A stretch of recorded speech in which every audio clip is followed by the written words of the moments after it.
Donc, le sujet que nous avons choisi d'aborder est le suivant. C'est une fracture diaphysaire du fémur droit avec déplacement et pose d'un clou centromédulaire. Donc, la fracture du fémur, elle survient lors d'un traumatisme à haute énergie qui est associé à une flexion et torsion de l'os. Le pronostic va dépendre de la qualité osseuse, des lésions viscérales thoraciques et neurocérébrales. Au niveau du traitement, ce sera une prise en charge pluridisciplinaire. Le diagnostic, les signes cliniques sont de fortes douleurs, une impotence fonctionnelle, un gonflement sur toute la hauteur de la cuisse, des déformations, des signes de choc, c'est-à-dire pâleur, tachycardie et hypotension, et perte de connaissance. Au niveau de la radiographie, une radiographie de face et de profil permettra de déterminer le siège de la fracture, les déplacements et les lésions associées.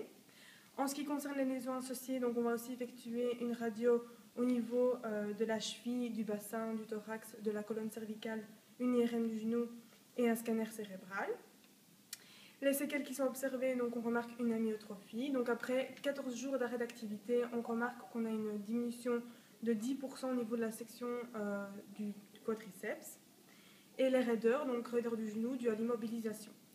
Au niveau du traitement, chez les adultes, c'est un traitement chirurgical qui permet de raccourcir les délais d'attente de mise en charge. Ça évite l'immobilisation et ça va faciliter la rééducation du genou et des muscles. La technique, c'est un enclouage centromédulaire.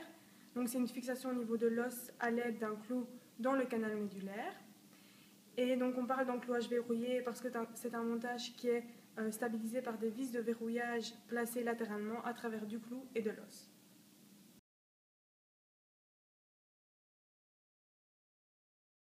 Elle vit chez ses parents et est bien encadrée par son entourage familial. Elle est sportive, elle pratique régulièrement l'équitation et le vélo. Nous la traitons pour une fracture diaphysaire du fémur droit, un trait transversal avec déplacement qui est arrivé lors d'une chute à cheval. Donc pratiquement, lorsque la patiente a voulu monter sur son cheval, celui-ci est parti au galop. La patiente s'est réceptionnée sur son fémur droit, ce qui a occasionné la fracture. Elle a donc subi une intervention chirurgicale consistant en la pose d'un clou centromédulaire. Notre patiente, en ce qui concerne les voies d'abord, il y a une grande incision qui a été pratiquée au niveau du grand trochanter pour le passage du clou et 3 petites incisions sur la face latérale de la cuisse, 2 petites incisions en bas et une sur le haut. Ça pour le passage des vis qui servent à stabiliser le montage. Les examens complémentaires qui ont été réalisés sont la radio diagnostique et ensuite une radio à la sortie de l'hôpital pour vérifier la stabilité de la fracture. Nous recevons ici la patiente à J+10 post-op. En ce qui concerne ses antécédents chirurgicaux, rien n'est à signaler, il s'agit ici de son premier traumatisme. Au niveau des symptômes, la patiente se plaint d'une douleur diffuse au niveau de la cuisse. Il s'agit d'une douleur diurne qui est exacerbée lors de la mise en charge et lors du mouvement, mais cette douleur est décrite comme fatigante par la patiente. Il faut savoir aussi que la patiente s'aide de béquilles pour marcher depuis sa sortie de l'hôpital. Enfin, la patiente est sous dafalgan pour neutraliser la douleur. La posologie est de 3 fois 500 mg par jour et aucun effet indésirable fréquent n'est à signaler en ce qui concerne le paracétamol.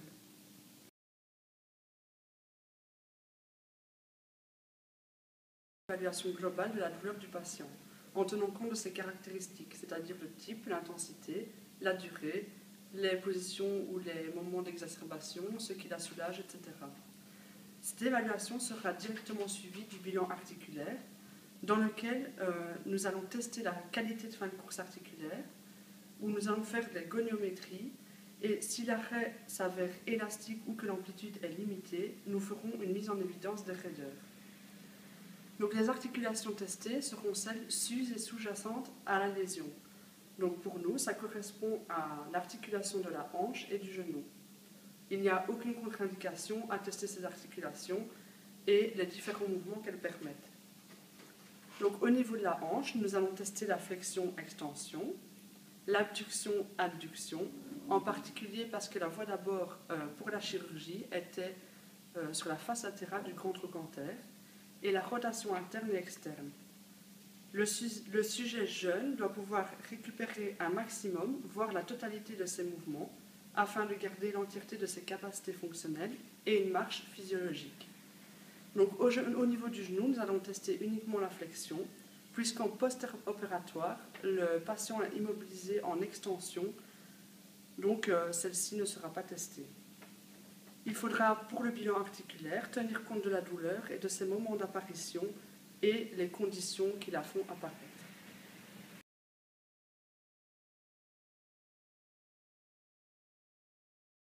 Il ne faut pas oublier que pour diminuer les biais liés à la goniométrie, nous allons prendre 3 mesures et faire la moyenne des 3. Je vais donc faire la goniométrie de la flexion de hanche. Nous allons corriger l'indice lombaire de la patiente en ayant une flexion de hanche contralatérale. Je place le centre du goniomètre sur le bord supérieur du grand trochanter. La branche fixe est parallèle à l'axe du tronc et la branche mobile parallèle à l'axe du fémur. Le patient est limité en flexion de genou. Je vais donc m'adapter à sa situation. Donc, je démarre de la flexion de hanche. Et lorsque le patient est limité, je vais placer sa jambe sur mon épaule et terminer la flexion. À la fin du mouvement, je place la branche mobile, parallèle à l'axe du fémur et en direction du condyle fémoral.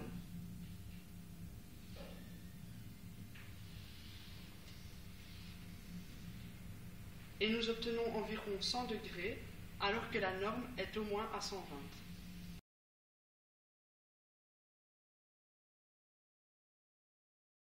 Donc pour la goniométrie de l'extension de hanche, le patient se met au bord du plinth. Je place toujours le centre du goniomètre au bord supérieur du grand trochanter. La branche fixe est toujours parallèle à l'axe du tronc. Je vais faire une prise en berceau du membre inférieur, la branche mobile étant parallèle à l'axe du fémur. Je fais une extension de hanche, toujours passive. Et en fin d'extension, je place la branche mobile parallèle à l'axe du fémur.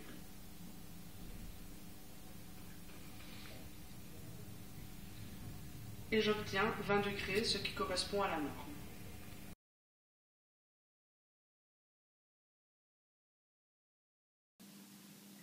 Donc, bilan articulaire de l'abduction de hanche. Au niveau de la position du patient, donc, la jambe contralatérale est fléchie donc, pour la correction de l'indice lombaire. Au niveau du goniomètre, donc, le centre du goniomètre se place sur l'épinilac antéro-supérieur du membre inférieur attesté. La branche fixe, elle est en direction de l'épinilac antéro-supérieur de l'autre jambe. La branche mobile se trouve donc dans l'axe du fémur, dans la direction du bord supérieur de la rotule. Pour la prise, donc c'est une prise en berceau du membre inférieur et on réalise de l'abduction. Ensuite, on bouge la branche mobile. Donc chez ma patiente, je remarque qu'on a une réduction parce que donc, la norme étant de 45 degrés, ici on remarque une mesure de 30 degrés.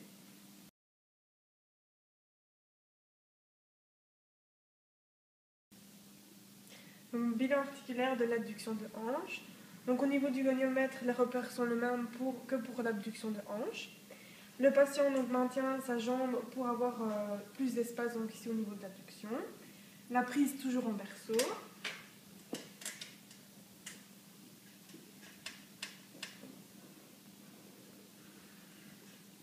Donc ici, on remarque 20 degrés d'abduction.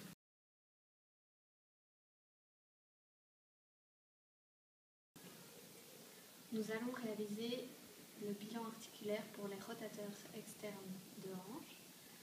Alors, le patient est assis en bord de table,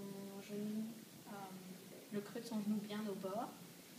Alors, je place le centre du goniomètre sur la pointe de la patella. Alors, les deux branches sont perpendiculaires au sol.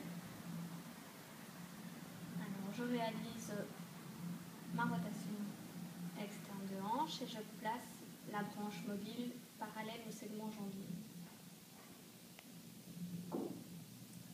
Alors ici, elle a 30 degrés de rotation externe, mais c'est physiologique étant donné que son côté sain est à 30 degrés aussi.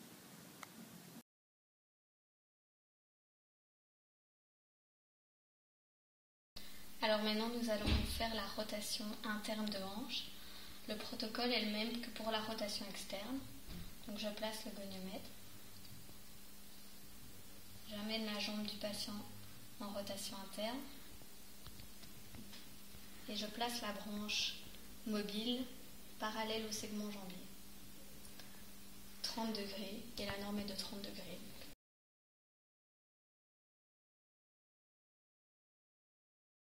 En ce qui concerne le bilan articulaire du genou, le goniomètre est ouvert à 180 degrés. Le centre du goniomètre est placé sur la partie distale du condyle fémoral externe. La branche fixe est parallèle à l'axe du fémur. Donc on stabilise cette branche fixe et ce centre articulaire. Passivement, je réalise une flexion de genou. Et en fin de flexion, je viens placer ma branche mobile parallèlement à l'axe du segment jambier en direction de la malléole externe. On note donc ici une amplitude de 90 degrés de flexion de genou. La flexion de genou de la patiente est donc fortement limitée. Il sera donc intéressant de mettre en évidence une éventuelle raideur du quadriceps.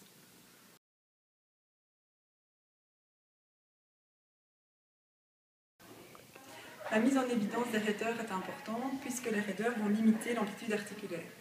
De plus, si ces raideurs ne sont pas traitées, la récupération sera difficile et le risque de rétraction musculaire est grand. Au niveau du membre inférieur, nous avons décidé de mettre en évidence la raideur du quadriceps, car comme nous l'avons vu précédemment, la flexion de genou est limitée suite à l'immobilisation consécutive au traumatisme.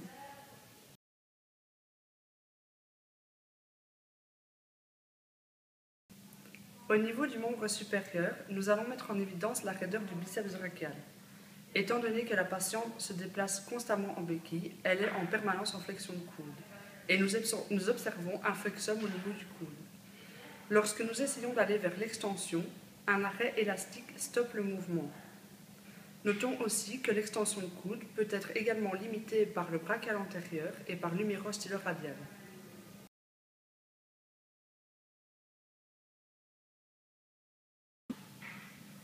Donc nous allons mettre en évidence la raideur du biceps brachial. Nous pourrions le faire aux deux membres supérieurs, mais je vais le montrer qu'au membre supérieur gauche. Donc le patient part d'une position d'antépulsion à 90 degrés, de supination et d'extension maximale pour le patient. On va amener passivement le membre supérieur en rétropulsion et en pronation. Et si le flexum s'accentue comme ici, nous pouvons effectivement dire que le biceps brachial est raide.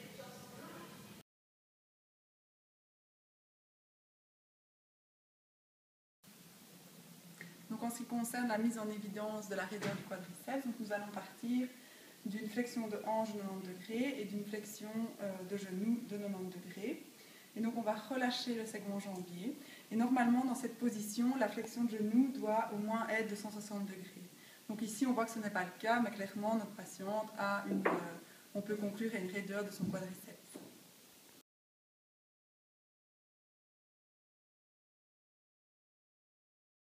Alors maintenant, nous allons réaliser la périmétrie. La périmétrie permet d'objectiver s'il y a un œdème ou une atrophie musculaire en comparant le membre pathologique au membre sain. Pour la réaliser, on va partir d'un repère osseux pour que la mesure soit reproductible. Ici, dans notre cas, on va choisir l'épinégale antéro-supérieur et on va se déplacer de 10 cm en 10 cm. Et alors, on va reproduire 3 fois cette mesure pour que ce soit fiable. Alors, s'il y a un œdème, on peut aussi faire le signe du godet pour déterminer si c'est un œdème protéique ou hydrique.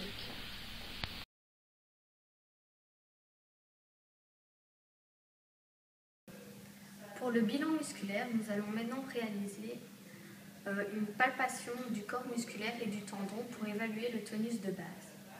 Il faut savoir qu'il existe 5 cotations pour définir la force musculaire. Nous décidons de tester tout d'abord le quadriceps car on estime qu'après un arrêt d'activité pendant 14 jours, il y a une diminution d'environ 10% de la section transversale du muscle. Il est aussi important concernant le verrouillage pendant la marche. Nous allons tester également les fléchisseurs du genou car il y a souvent une rétraction musculaire et un accolement suite à l'immobilisation. Nous testerons ensuite les abducteurs de hanche, car il faut le rappeler, c'est la voie d'abord du chirurgien. Pour dans un souci pour la marche, nous allons tester les extenseurs, fléchisseurs et les rotateurs de hanches. Nous ne testerons pas les adducteurs parce que dans un souci d'efficience, nous ne le réaliserons pas. Et la cheville étant mobile, nous ne testerons pas de muscles de la jambe.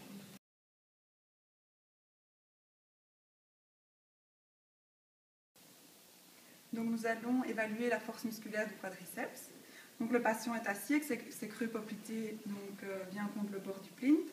Il stabilise le tronc via un appui avec ses mains. Et alors on va lui demander de réaliser une extension complète du genou, donc de sa jambe droite. Et alors on constate ici que le patient ne peut pas réaliser l'extension complète, l'extension dans toute l'amplitude du mouvement. Donc ça nous donne déjà, donc contre la gravité c'est impossible, donc c'est une cotation 2. On va demander au patient de se coucher en décubitus latéral. Donc le patient va fléchir le genou contralatéral pour stabiliser le bassin. Et son genou, on va partir d'une flexion de genou de 90 degrés et on va demander au patient de réaliser l'extension du genou. Mes mains sont simplement en écoute, bien sûr elles n'aident pas ni ne freinent pas le mouvement. Et on constate que la patiente peut réaliser l'extension complète du genou sans effet de la gravité, donc le quadriceps est donc côté 2, ce qui n'est pas du tout étonnant, puisqu'on connaît, on l'a déjà dit précédemment, donc la myotrophie du quadriceps est très importante suite à l'immobilisation.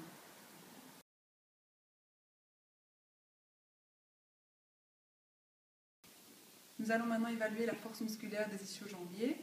Donc là, le patient est en décubitus ventral et on va lui demander de réaliser une flexion de genou jusqu'à 90 degrés. Ok, donc là, le muscle est côté 3. Donc je vais appliquer une résistance vers l'extension au niveau de la cheville. Mais là, on voit que le patient n'arrive pas à lutter contre cette résistance. Qu'elle soit maximale ou semi-maximale, il n'y arrive pas. Donc le muscle est donc côté 3.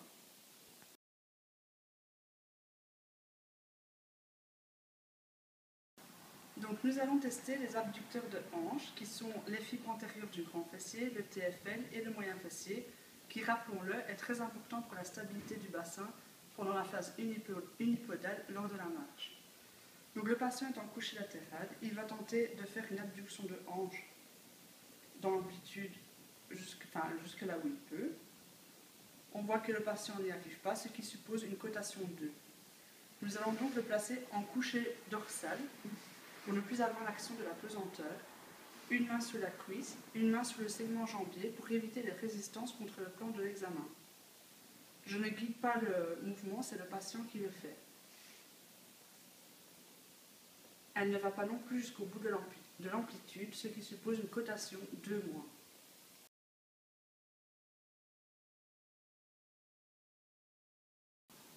Nous allons tester maintenant les rotateurs externes de hanche. Donc le patient est assis en bout de table, les creux poplités au bout de la table. Il va réaliser une rotation externe de hanche et je vais placer une résistance en bras de levier vers la rotation interne. On voit qu'il ne résiste pas à la résistance maximale. On applique une résistance sous-maximale et il résiste. C'est donc une cotation 4.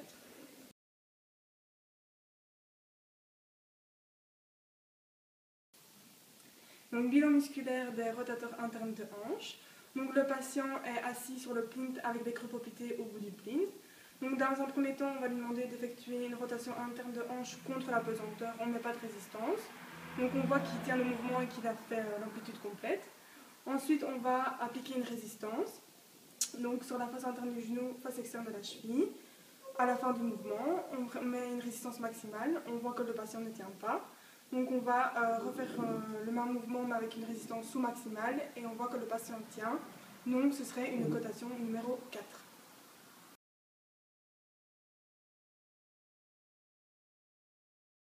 Donc bilan musculaire des fléchisseurs de hanche. Donc le patient est assis au bout du plinth avec les creux poplités au bout. On va dans un premier temps lui demander d'effectuer donc une flexion de hanche contre la pesanteur sans appliquer de résistance. Donc on voit que le patient y arrive et donc on va appliquer une résistance dans un premier temps au-dessus du genou, une résistance maximale. Donc on voit que le patient ne tient pas. Donc on va refaire le mouvement en appliquant une résistance sous-maximale à la fin du mouvement. on voit que le patient ne tient toujours pas, donc ça veut dire que c'est une cotation 3.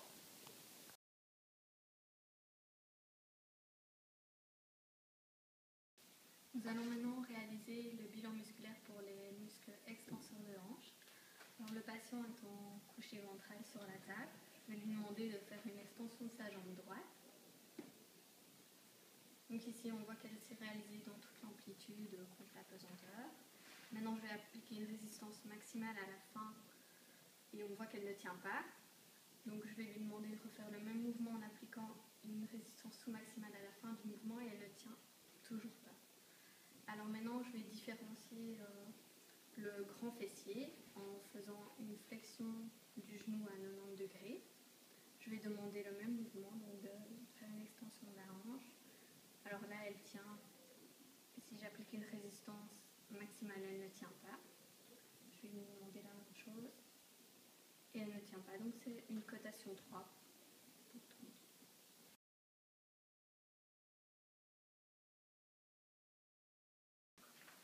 Donc, en ce qui concerne les bilans spécifiques qui ont été présentés au dernier cours, aucun d'entre eux n'est à mettre en relation avec notre cas. Donc rappelons qu'il s'agit du premier traumatisme de notre patiente. Donc pour terminer, nous réaliserons un examen de la statique et une étude de la marche. Et ces examens seront réitérés au cours de la rééducation afin de voir l'évolution.